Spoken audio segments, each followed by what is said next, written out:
AC 24/7. The January 6th committee refers former President Trump to the Justice Department for criminal prosecution. We'll tell you what could happen next, if anything. Plus, the mass exodus from Twitter may be happening, a new report from one of Twitter's new competitors, and the message from the Bidens as they help the nation celebrate the beginning of Hanukkah.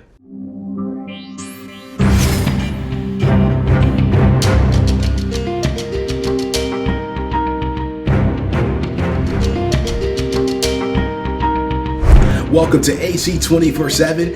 I'm Lamont Baldwin. The House Select Committee investigating the January 6th attack on the U.S. Capitol referred the former President Donald Trump to the Justice Department for criminal prosecution. The committee held its final public hearing Monday, and the members laid out why they believe Donald Trump is ultimately responsible for the insurrection. They sent 4 criminal referrals against Trump to the Justice Department. The Advocate Channel's Manu Raju has the details. After a sprawling investigation with more than 1,000 witnesses interviewed and reams of new evidence obtained, the January 6th committee today concluded that Donald Trump was directly responsible for the Capitol insurrection and recommended that the Justice Department prosecute the former president on 4 federal charges. Ours is not a system of justice where foot soldiers go to jail and the masterminds and ringleaders get a free pass. The unprecedented developments come after the 7 committee Democrats and 2 Republicans voted unanimously to adopt the report and issue criminal referrals against Trump and one of his attorneys, John Eastman. In a 154-page summary of the report released today, the committee also accusing several of Donald Trump's associates, like attorneys Rudy Giuliani and Kenneth Chesebro, along with former Trump Chief of Staff Mark Meadows and ex-top DOJ official Jeffrey Clark, as taking part in a conspiracy. In making its case at a final public meeting, the committee detailing how Trump ignored many of his top advisors who tried to persuade him to acknowledge his loss. He wanted to talk about that he thought the election had been stolen or was corrupt and that there was widespread fraud. And I had told him that our reviews had not shown that to be the case. Instead, he pressured then Vice President Mike Pence, even berating him on the morning of January 6th as he was set to preside over the certification of Biden's victory. I remember hearing the word wimp. While also uncovering details about his weeks-long pressure campaign against state officials to change their election results, as he tried to strong-arm the Justice Department to make purposely false statements to keep him in office despite knowing he lost, all culminating in instructing his supporters to march on the Capitol on January 6th. He said something along the lines of, nobody will care about my legacy if I lose. So that won't matter. The only thing that matters is winning. The committee even accused Trump of spreading false claims of election fraud for the purposes of soliciting contributions in the amount of about $250 million, and outlined possible attempts to influence witness testimony, potential employment dangled before one unnamed witness, and an unnamed lawyer advising a client. The witness could, in certain circumstances, tell the committee that she didn't recall facts when she actually did recall them. The lawmakers also referred House GOP leader Kevin McCarthy and 3 members of his conference, Jim Jordan, Scott Perry, and Andy Biggs. The Justice Department has no legal obligation to act on the referrals, and there's already a special counsel investigating Trump's role in January 6th. A Los Angeles jury has convicted Harvey Weinstein of rape. The jury convicted Weinstein of 3 of 7 charges. He could face up to 24 years in prison. He's already serving 23 years for a similar conviction in New York in 2020. His spokesperson says he is, quote, prepared to continue fighting for his innocence.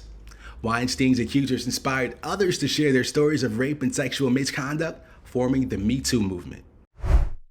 Amber Heard has settled the defamation lawsuit with her ex-husband, Johnny Depp, according to her statement posted on her verified Instagram account. Heard has said she made no admission and that the settlement is not an act of concession. Heard has said she's made no admission and that her settlement is not an act of concession. She pointed out that her experience with the American legal system as a part of her motivation for deciding to settle the case. Depp accused Heard of defaming him in the 2018 op-ed she wrote for the Washington Post. The jury awarded Depp $10 million in compensatory damages and $5 million in punitive damages.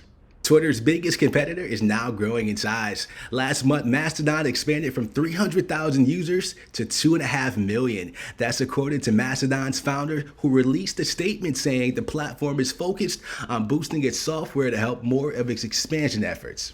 Last week, Twitter started blocking links for Mastodon and other platforms, including Facebook, Truth Social, but Musk ended the policy shortly afterward. Investment bank Oppenheimer & Company has downgraded its rating on Tesla. The company cited risk posed by the billionaire's ownership and management of Twitter. Musk is CEO of both Tesla and Twitter. Oppenheimer says Musk's management of Twitter has severely damaged market sentiments around Tesla and risks sparking a backlash from advertisers and consumers. TikTok is giving users more insight into why it suggests certain videos on their feed. A new feature provides more context about how its algorithms recommend clips for the For You feed. The option then allows you to click the share button on the video and then select the question mark icon dubbed "Why this video?" One reason is your user interactions. Other reasons include accounts you follow or suggested accounts for you, content posted recently in your region, and popular content in your region. The Biden administration is marking the celebration of Hanukkah by publicly denouncing anti-Semitism in the U.S. Second Gentleman Doug Emhoff celebrated the first night of Hanukkah on Sunday by lighting the national menorah. And on Monday, the president and first lady hosted Jewish leaders for a reception in the White House. Biden unveiled the first ever permanent White House menorah. This year's Hanukkah arrives in the midst of rising emboldenment of anti-Semitism at home and, quite frankly, around the world. I recognize your fear, your hurt, your worry that this violent venom is becoming too normal. As your president, I want to make this clear. As my dad would say, and many of you have said, silence is complicity. We must not remain silent. And I made no bones about it from the very beginning. I will not be silent. Today, we must all say clearly and forcefully, anti-Semitism and all forms of hate and violence in this country have no safe harbor in America, period. Evil will not win. Hate will not prevail. Your holiday joy is fading at the thought of entertaining your kids over the winter break? You are not alone. The Advocate Channel's Mandy Gaither has healthy ways to keep them busy without the use of screens this holiday season.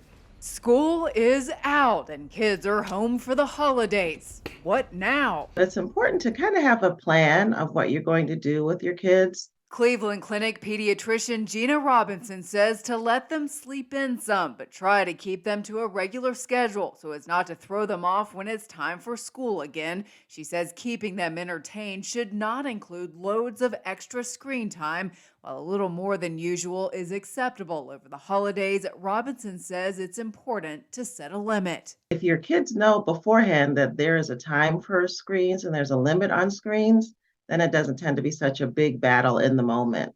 Cooking or baking holiday cookies and treats allows for some time together. You can also go to the library to find some cookbooks or holiday books to read over the break. I can learn about how holidays are celebrated in different countries or different traditions. So it's a really good time to do that. Robinson says watching movies together, going to a museum, or volunteering to help someone else during the holidays are all healthy ways to keep kids busy. Just getting your kids involved and thinking about the idea of giving back and giving and how good that feels, as well as receiving. And if weather allows, get outdoors. For Health Minute, I'm Mandy Gaither. Thank you for joining us for AC 24/7. For content that advocates for you, go to advocatechannel.com. For the Advocate Channel, I'm Lamont Baldwin.